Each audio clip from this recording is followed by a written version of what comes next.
Hello, hello. It's business partner B+1, B1 plus, unit 3, job hunting. We're talking about listening actively. And in this lesson, this is part B of the lesson. In this lesson, we are talking about active listening. In active listening, we we are showing people that we are listening and we want to participate in the conversation. Uh, how do we participate? Our look, our body language, for example, shows whether we are interested or not in the person. Like, for example, if I'm here, I'm bending towards the person, or if I'm this way, I'm showing how interested in the conversation I am. And my eye contact also shows whether I'm interested or not in the conversation, in the dialogue, in everything. And more than that, what we do, like by asking questions, follow-up questions, and if I respond appropriately to the conversation, to the topics, to the person, if we correct the person, if it's appropriate, all right, if appropriate. And we have here 7 sentences that can be used to show that we are active in the conversation. Like we have here clarifying, exploring, that are sentences that we are showing that we are interested in the conversation. But we want to understand more deeply what the person is talking about. And summarizing, paraphrasing, like we are interested to know, to check whether we understood or not. Like this one. So, you had a disagreement with your manager. You see, the person said something and I'm checking whether I understood correctly or not. Checking understanding or summarizing, we do that, we check, but there are some others that are exactly for that. Sorry, I don't understand what you said about. I'm not clear about how it happened, so I'm asking for clarification, okay? This one, I would say that I'm checking uh, because I'm summarizing and the person is going to say whether it's correct or not. Or correcting, sorry, that's not what I meant. I said something, the person did something, a comment or corrected something, but the person didn't understand correctly. What do you say? You can say this, sorry, that's not what I meant. Or giving feedback. I can see what you are, I can see you are happy, unhappy, frustrated, angry. The person is getting and then I can see you are hungry. No, start running if the person is like that. But can we put these sentences in the correct places? Look, okay, why don't you tell me a bit more? Okay, that's useful to think about. That's interesting to know. So it's important for you to be involved, right? So it's important for you. So I'm checking, right? I'm kind of checking, but what kind of? I'm look. What am I doing here? It's a very interesting. Why did you have concerns about? Why did you have concerns about? I want more information.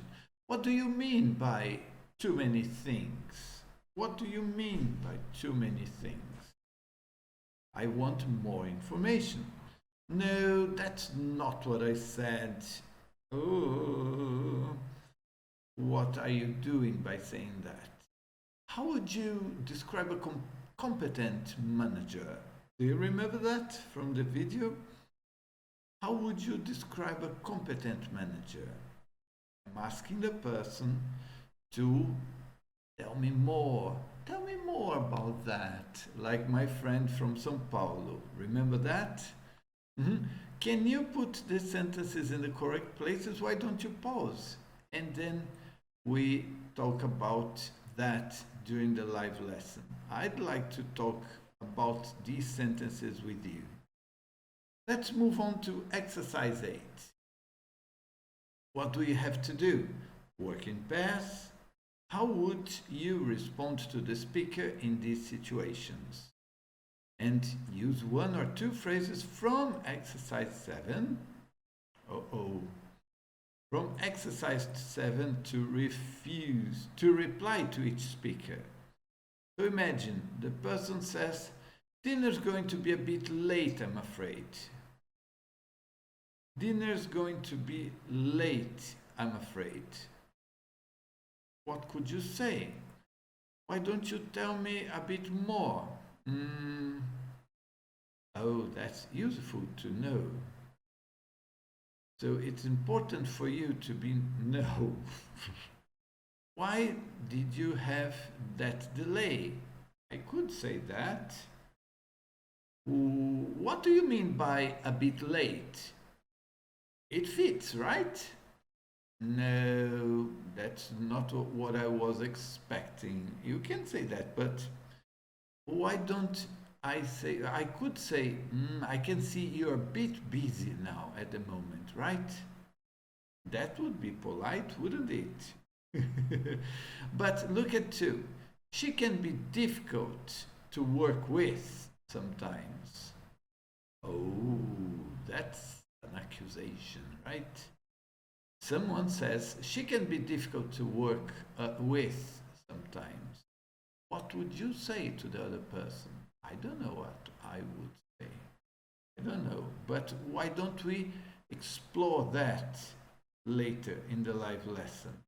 I can say some things. For example, I could ask, what do you mean by difficult to work with? Maybe the difficult person is the other one. Don't you agree? We never think that we are difficult to work with. Yes, I refused the invitation to give a presentation. Oh, why would you do that? Are you too timid? Are you too shy? Weren't you prepared? I don't know. So I'd like to know more about that. What would you say? How would you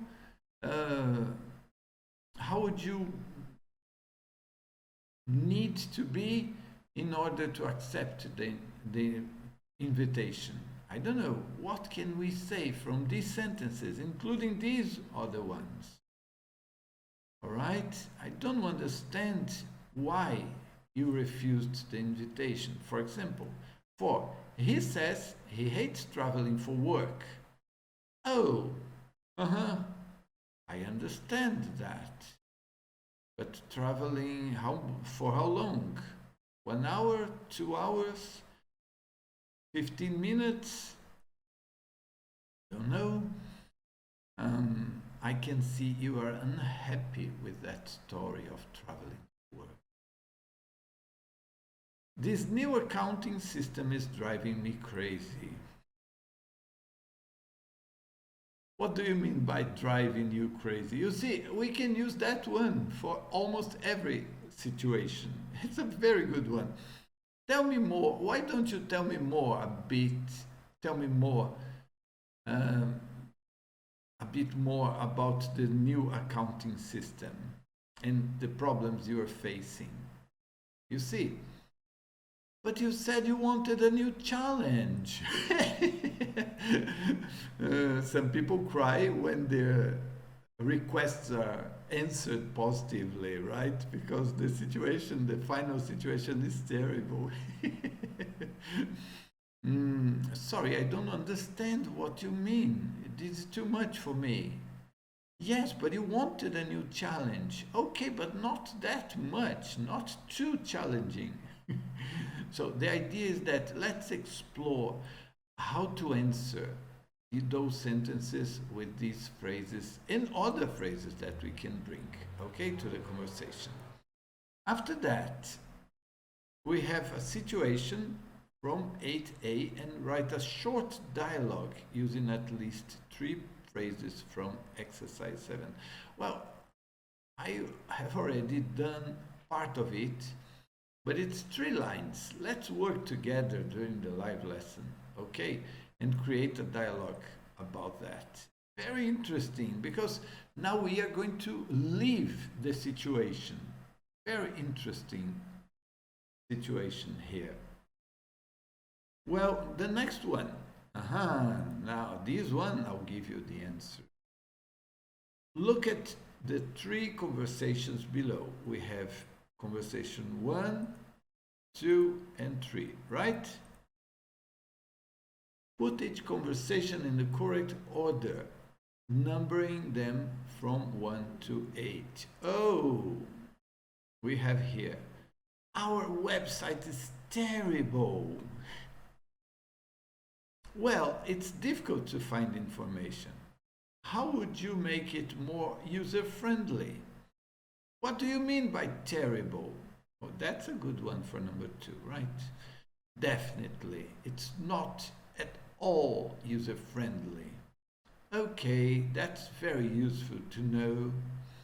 Well, I must be mobile-friendly for a start.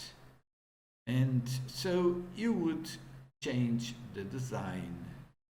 You see, we have this dialogue here. Let me see how I work. I think that this is number 2. Because look, our website's terrible. What do you mean by terrible? And then it's letter A again, okay? It isn't this one because this is number 7. It could be this one. Definitely, it's not at all user-friendly. Or, well, it's difficult to find information. Which one do you think is the correct one? B or E? I'll give you some time. Why don't you pause the video and then you press play to see the answers? Well, in my point of view, if I ask, well, what do you mean by terrible? I would say, well, it's difficult to find information. This would be number 3. After that, we have B again. How do you make it more user? How would you make it more user-friendly? Or, okay, that's very useful to know. Not now. So you would change the design. I would go with this one for number 4. And then we have definitely, it's not at all user-friendly. This would be number 5.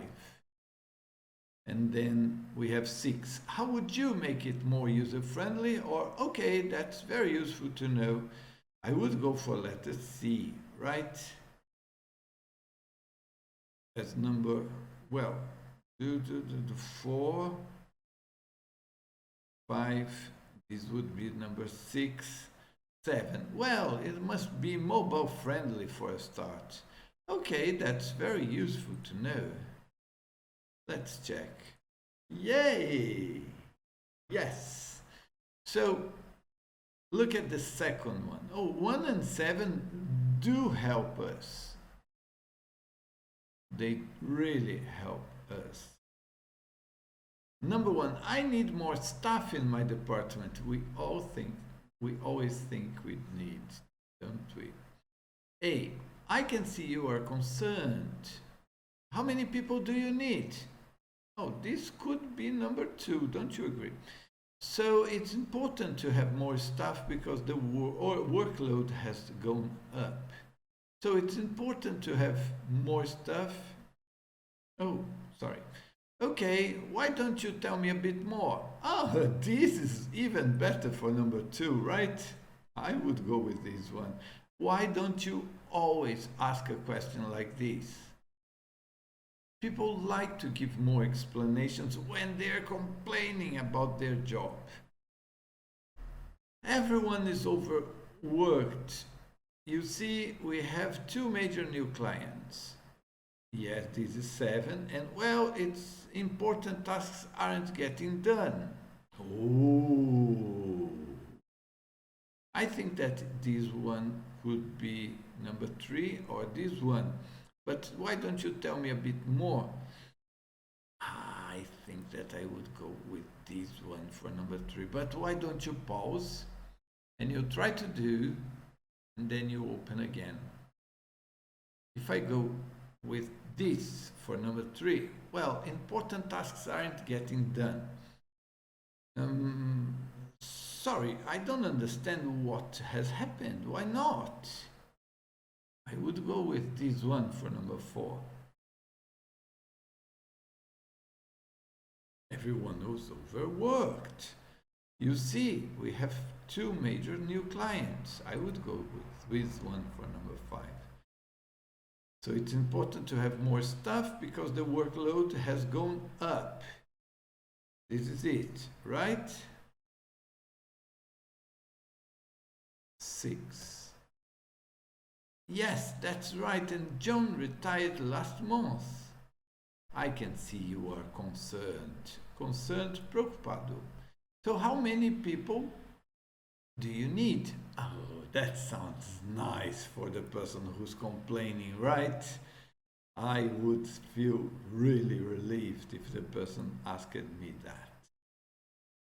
Okay, and finally, oops, we don't have number 1 here. A bit harder, maybe. We should have a party soon. Oh, yay, party! No, that's not what I said. I just want this one party. It's just an excuse to see more of our friends. Because I think it will be fun. If letter A is the first person to say, I would start with this one, number 1.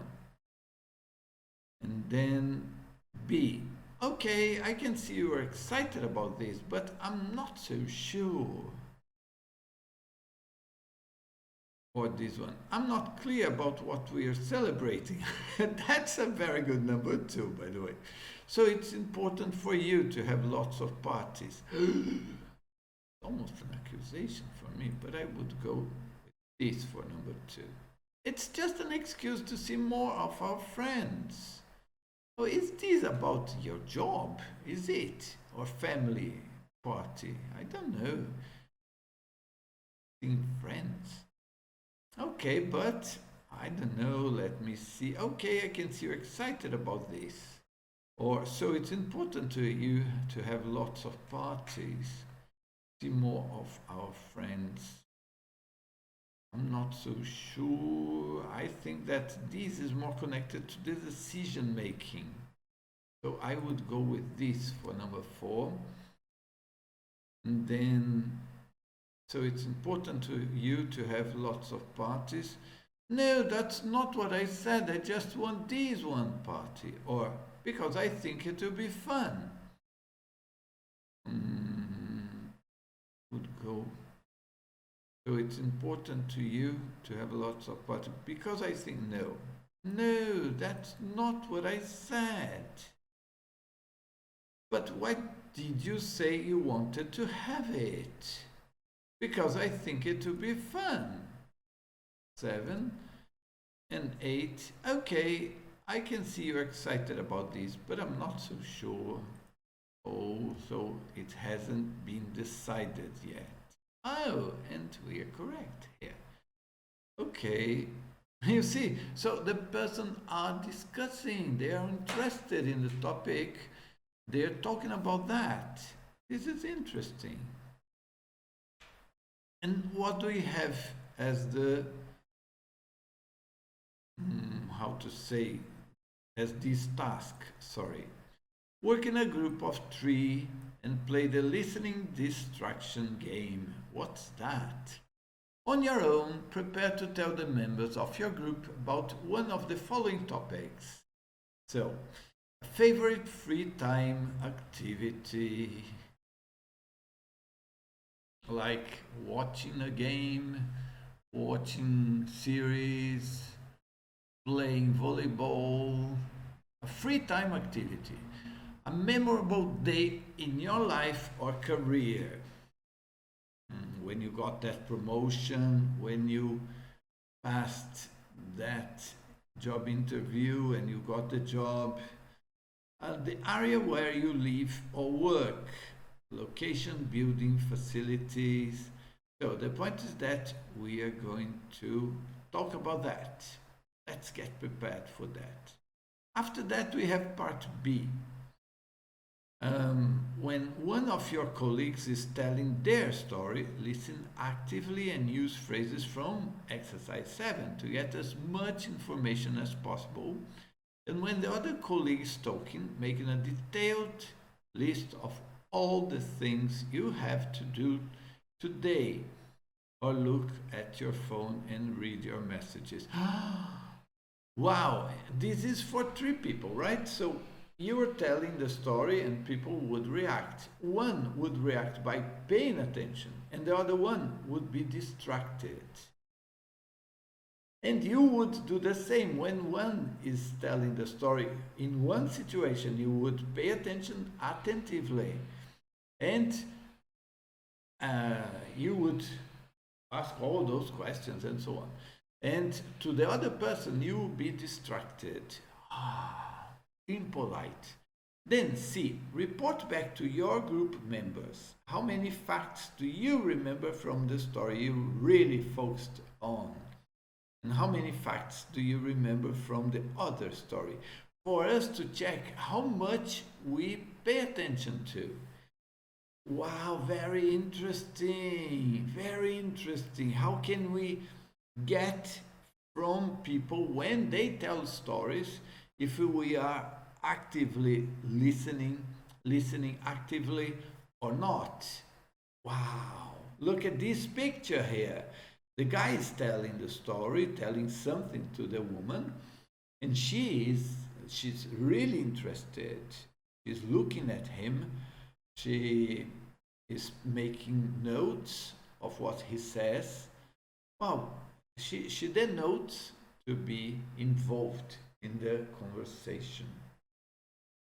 Now give your group members feedback on how well he or she listened actively. Now this is the other part.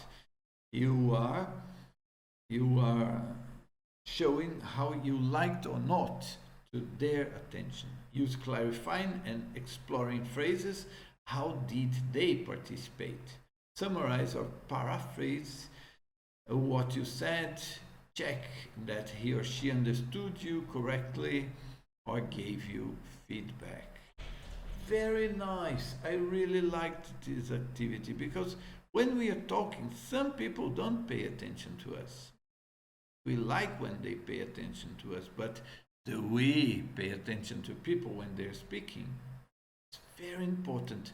This lesson was really enlightening to remind us how important it is to listen attentively, to listen to people actively, right? So this is the video in preparation for part B of the lesson 3.3, communication skills, listening actively. See you in the live lesson. Bye bye.